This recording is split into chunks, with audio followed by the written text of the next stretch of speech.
L'administration Trump anticipe une éventuelle riposte de l'Iran dans les 48 heures. En réaction, toutes les bases militaires américaines ont été placées en alerte maximale et prêtes à se défendre contre toute riposte iranienne.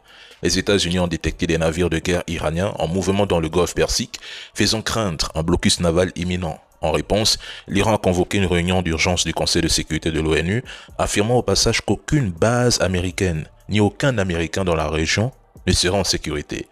Donald Trump veut que l'Iran revienne sur la table des négociations avant qu'il ne soit trop tard, mais le ministre des Affaires étrangères iranien répond « La semaine dernière, nous étions en négociation avec les États-Unis lorsque l'entité a décidé de torpiller cette diplomatie.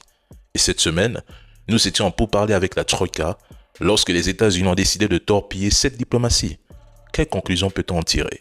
Pendant ce temps, les attaques menées par l'administration Trump contre l'Iran se révèlent être un échec. L'AIEA a confirmé qu'aucune augmentation des niveaux de radiation n'a été détectée autour des installations nucléaires ciblées. Preuve que les sites n'ont pas été détruits et que le programme nucléaire iranien reste intact. Les bombardiers furtifs B-2 Spirit, partis du Missouri, ont effectué une mission de 37 heures sans escale, avec plusieurs ravitaillements en vol.